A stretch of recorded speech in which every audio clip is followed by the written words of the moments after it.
Hello and welcome to All About Your Company. The company in focus today is Inventor's Knowledge Solutions. It's a company which was incorporated in 2006 with a market cap, currently has a market cap of nearly 27,000 odd crores. And it's a Rakesh Jhunjhunwala family promoted company.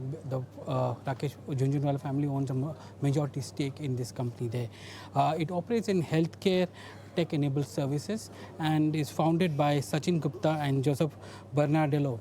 These are the two people who started the company, and thereafter Rakesh Jhunjhunwala infused funds, and they have a majority stake there. The solution this company brings in is basically, to help doctors who are spending a lot of time in administrative work. It's basically doctors spend a lot of time on paperwork, and they are bringing a solution for doctors there. The solution that they bring in is divided into administration, billing and documentation, and these three accounts for almost half the time doctors spend while facing clients or their or patients as we speak there. How does it work? It works basically, that they do it through technology. They employ human manpower in India, and they outsource this entire process for doctors based out of the US. 95% of the revenue comes from the US, 5% from India and rest of the world there. Some of the products that they use involve revenue optimization, which helps in improving collections, reduce denials and lower costs. There is also clinical documentation, which is a major part of it, which automates all visit notes and using AI scribing. And then they have what you call coding and clinical documentation improvements, which they do for the patients and for the doctors, which allows doctors to keep accurate medical codes, captures risk and compliances. It also brings in value-based care, and from the doctor's point of view, it also brings in patient engagement. So the AI campaigns allows them to reduce no-shows. They help in scheduling, clearance, fill calendar. They act as a personal assistant, looking at the inboxes, bring in medical legal documentation, and and acute solutions are also provided, which helps in hospital revenue cycle and discharge documentation. What is the business model here for them? It's basically fee per transaction. Volumes drive revenue here. If you look at fee, the other one is fee per physician, where doctor count drives revenue, and then you have fee based on percentage of collection, which is revenue recovered, and that's meant for enterprise level customers as we speak. From a geography point of view, you have revenue, which is 95% coming from the US, and India and the rest of the world accounting for nearly 5% of the revenue there. One of the recent news that came in for IKS was the acquisition of TrueBridge. It was one of the largest acquisition done by IKS. The total deal size was $565 million in equity. And also it also allows them to get a strategic entry into the rural US hospital technology market. That also increases the top line for them. It's a big one for them in that sense. And who is TrueBridge? Basically, it's a healthcare technology firm for rural and community hospitals, serves over 700 hospitals across America. It has a revenue of $347 million in calendar year 2025, and provides EHR software and revenue cycle management for hospitals there. To bring in what is electronic health records. It's basically a digital medical file system that hospitals run on. TrueBridge serves small towns and rural hospitals, and hospitals along almost never switch EHR. Extremely sticky in that sense. So the clients are very sticky because the records are with one technology partner, and it's very difficult to move from one technology to another technology partners there. Let's look at what the deal is all about. The deal at a glance is a consideration of nearly $565 million. The price paid was roughly around 1.6 times the TrueBridge revenue, which they paid for that. The margin for TrueBridge was approximately 20% as compared to 30% plus for IKS. And deal is expected to be EPS and PAT accretive from FY27. There is also a saving which comes in from removal of public company listing costs, because TrueBridge was listed on the Nasdaq and it has been delisted. So that saving also comes as part of this acquisition there. Why is IKS buying this company? Couple of reasons there. There's a strategic logic for IKS here. IKS has always worked inside someone else's software. The TrueBridge gives IKS its own EHR platform for the first time. Also, IKS now controls the system of records of more than 700 hospitals, which is rural hospitals there, and it opens a completely new market segment for IKS, which it was not present earlier. Plus, IKS can now cross-sell AI and services to 700 new clients directly going forward. But before and after is something which we need to look at. IKS serves clients on Epic, Oracle, and Athena Health platforms, always dependent on EHR platforms it does not own. And Epic building its own AI tool, a growing threat which is there for IKS. So this also allows it to diversify its risk and make sure that it's able to meet the new challenges going forward there. The financing of this acquisition is done primarily through debt. $670 million is secured from a consortium led by Citibank, JP Morgan Chase, and Deutsche Bank. You have also a funding package which includes $610 million term loan, $40 million secondary term loan, and $20 million of revolving credit facility. The initial leverage is expected to be 3 times EBITDA of the combined entity, and the entire amount is much more, $670 million, because there's a refinancing of some debt which TrueBridge is also holding at this point in time there. Let's look at some of the financials, how it's doing. In terms of financials metric, you've seen its revenues go up to nearly 3,194. It's a 3-year CAGR of roughly 46% for IKS there. From the EBITDA point of view, you have the EBITDA which is growing at a CAGR rate of 40% to 1,000 crores in FY26, and EBITDA margins have constantly in the last 2 years has gone up from 38%, which was there in FY23, it fell to 28.7%, then it went up to 28.9%, and finally ending FY26 at a margin of 34% odd, which is there. And net profit is also growing at a 33% CAGR rate of 3 years. And if you look at that, it's a thumbs up which is coming in from the financials point of view there. Now let's look at the margin trajectory. 33.9%, which is a good margin to end FY26, but the margin were lower in FY24 and 25. From a balance sheet point of view, you have a couple of things which is coming in. Its equity has remained constant at 17 crores. The profit and reserves have increased gradually at 2,783 crores, and book value has gone up to roughly around 2,800 2,800 crores in FY26 there. So that's also a good thing which is coming in there. From cash flow positive, there you have seen the cash flow from operations for the year FY26 at 641 crores. That's almost doubling of the cash flows which we have seen from FY25 onwards. EBITDA has gone up to 1,082. Profit from operations to EBITDA, that's a 62% ratio which is coming in, and net what we have seen net cash flows of 52 crores, which has fallen off from 170 odd crores in FY25 there. Now look at the return ratios which is there for IKS. Its ROCE has fallen gradually from what we saw in FY22 of 47%, now at 27% at the end of FY26. If you look at the shareholding, as I said, it's a Jhunjhunwala backed company. The family owns majority stake, almost majority stake in it, with the founders holding around 13-14% stake. So roughly around 63% stake is held by the Jhunjhunwala family and the founders of the company there.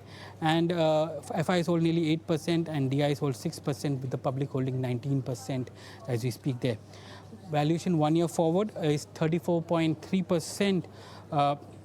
34.3 times, and current PE is around 29 as we speak, and 1 year range has been between 24.8 to 45.4. So a huge variation which we are seeing in the PE because of the kind of price variation that has come in there. If you look at the analyst recommendations, there are 8 analysts who are recommending a buy, 1 sell, and 0 hold, which is there. So that's something which is the background of the company. And joining me now is Nithya Balasubramanian, who is the whole-time director and CFO of the company. Nithya, hi. To begin with, if you can give us a sense of the kind of acquisition that you just completed, or you announced and you are about to complete, what all TrueBridge brings in to the entire portfolio of IKS? So you will actually see that the TrueBridge acquisition is extremely complementary to IKS on multiple fronts. To start with, on the customer base, IKS is traditionally always focused on the ambulatory segments or the physician segment. What TrueBridge brings to us is 700 plus customers in the rural and community hospital segments and also the acute segment. So that again is very, very complementary. What it also gives us access to is an EHR system that they have been building and deploying in rural and community hospitals for several decades now. And I think that is something that you were alluding to earlier as well in your introduction. And we believe this combination of EHR plus the revenue cycle management, clinical documentation, and value-based care services that we now bring to the table, we think it's very, very powerful. What it allows us to do, EHR is the software or the underlying technology that actually holds all the patient records. What we will be able to combine is the power of the data on the EHR platform, along with all the data that we have in terms of all these administrative tasks that we do, and be able to create a very strong AI training corpus. Now, from that training corpus, our ability to improve prior authorization, our ability to reduce denials, our ability to increase cash collections, and these are all the outcomes that the customers care about, right? Our ability to be able to do these better actually becomes multifold. Versus if you're only providing RCM services, there is always a little bit of asynchronous access to the data. Versus if you have EHR in the mix, it becomes synchronous, and therefore it kind of compounds our ability to improve the outcomes for the customers. So this is why we believe it's a very, very strategic acquisition for IKS, and we're very excited about the capabilities that TrueBridge brings to the table. Nithya, give us a sense of the competition which is there in this landscape, especially with respect to the fact that you have clients which are on Epic, Oracle, and Athena Health, and there is an AI disruption which is also coming in. With if I'm not wrong, Epic is also bringing in its AI platform, and that's also a threat for you. So how are you managing that threat as well? See, IKS has always been EHR. IKS's traditional services have been EHR agnostic in the sense that we work with Epic, we work with Athena Health, we work with Oracle, ModMed, and a whole a fairly long list of EHR vendors. And we have always been able to make our product flexible enough to be able to integrate with any of these EHR systems. In the rural and community segment, though, TrueBridge's EHR is actually a market leader. They've got about 40% market share. There are a couple of other players, but it's a fairly niche segment where TrueBridge actually has market leadership. And as I mentioned before, we're very excited about our ability to bundle the EHR as well as all the RCM and clinical documentation services we're talking about for the rural segment.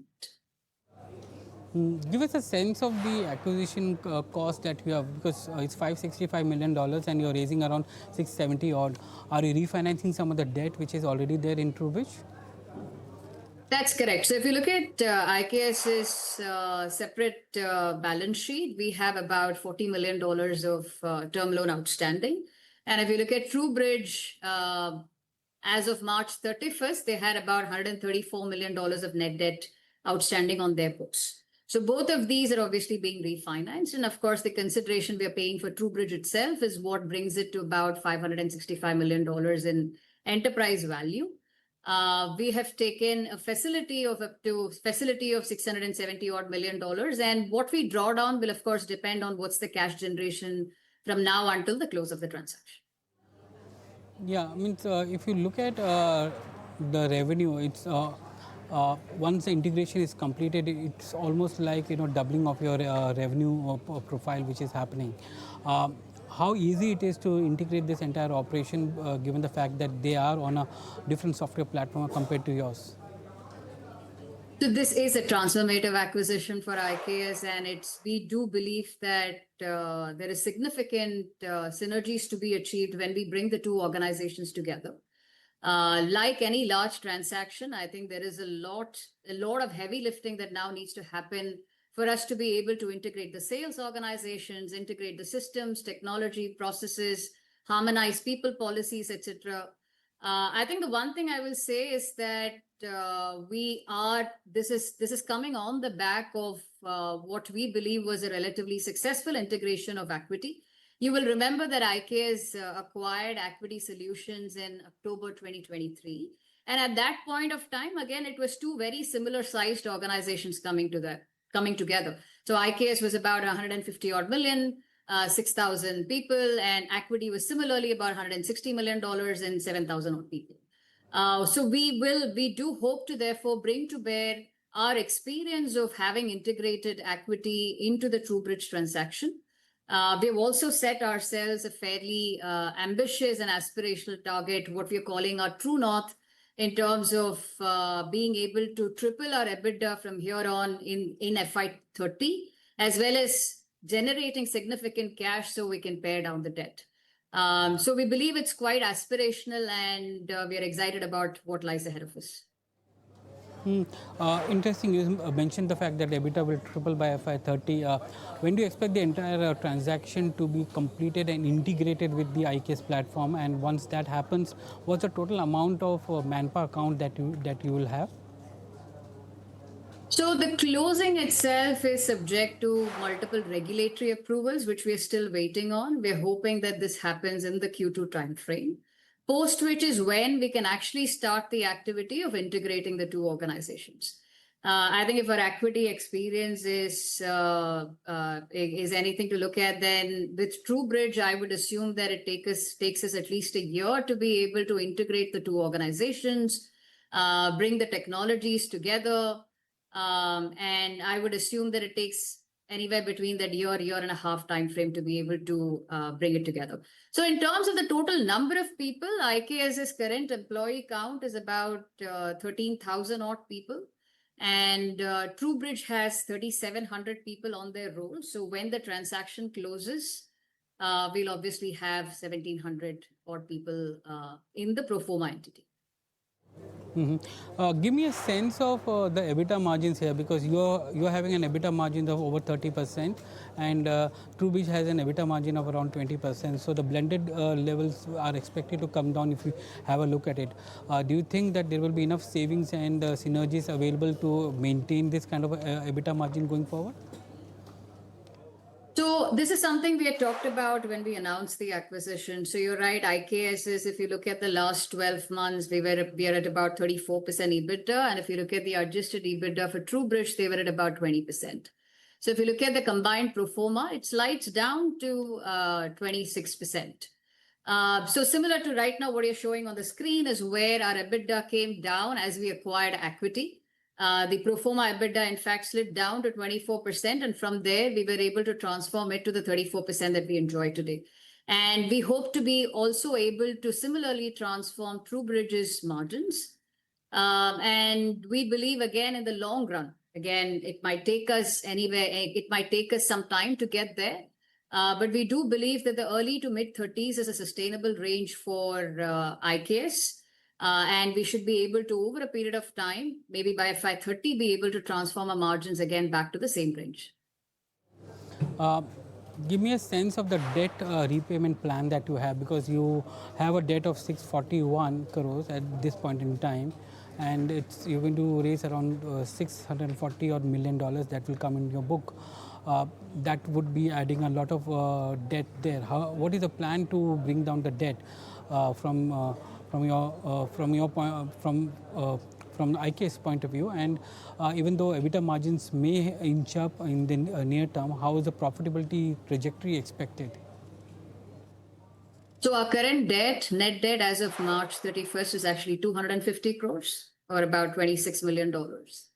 And when we set that aspirational target for ourselves, we did set a target for ourselves in terms of the net debt as well. Once we close the acquisition, of course, we will be assuming about $600 odd million of debt.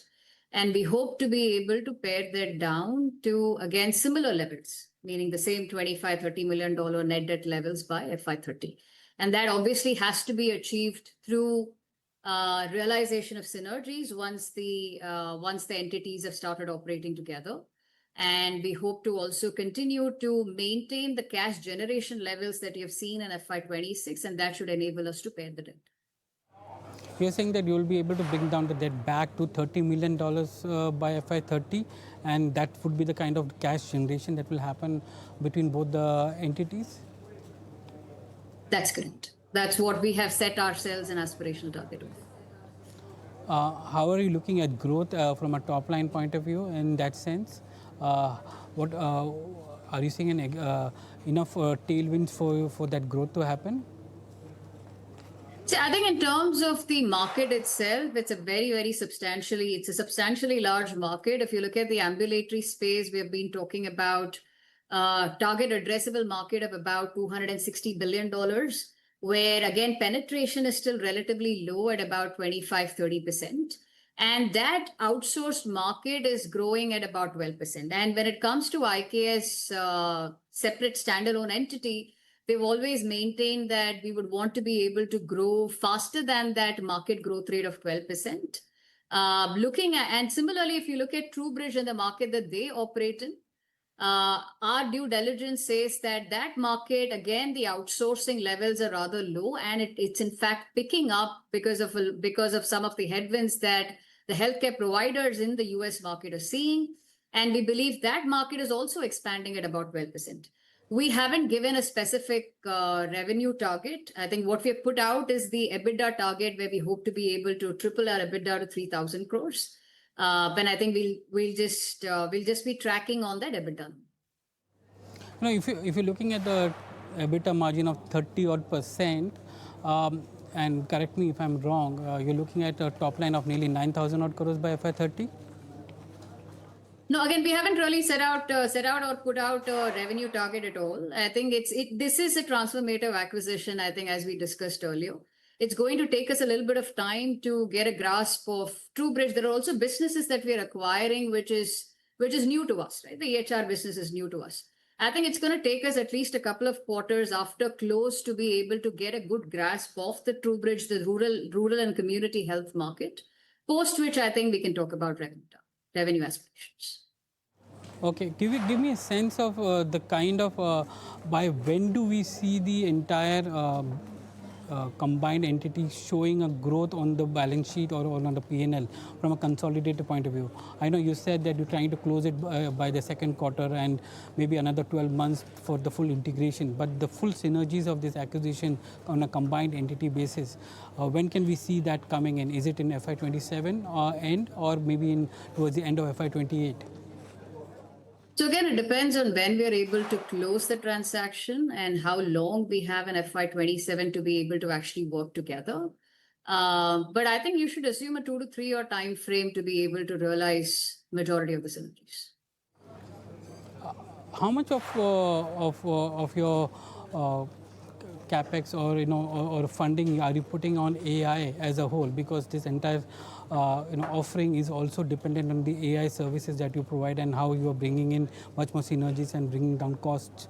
What is the kind of investment that you're making in AI for both the operations eventually and currently for the parent IKS? So at IKS, again, investing in AI is a big priority for us. I think if you have listened to us on our earnings calls, you'll realize that that's the first and the most important strategic vector that we talk about. If you look at our current spends, we're actually trending at about 5% of revenues. That's how much we're spending on technology today. And I think for us, it's very important that we stay ahead of the curve.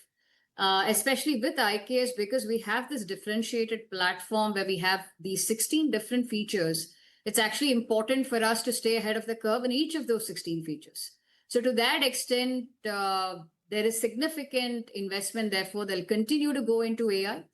I think you should assume that our AI spends will continue to expand right alongside revenues. So when it comes to TrueBridge again, EHR is a pure product. EHR is pure product, and their RCM also has significantly. There are a lot of proprietary technology that is sitting within their RCM services as well. So if you look at their P&L, they spend about $16 to $18 million in a year on technology. And given how important technology is and how we're looking forward to creating this AI training corpus, which will make our solutions a lot more being able to drive outcomes for the customer, you should assume that these levels will continue to grow along the revenue. Nithya, we are running out of time. Thank you very much for joining us on today's all about your company. Thank you very much for joining us today. Thank you so much for having me.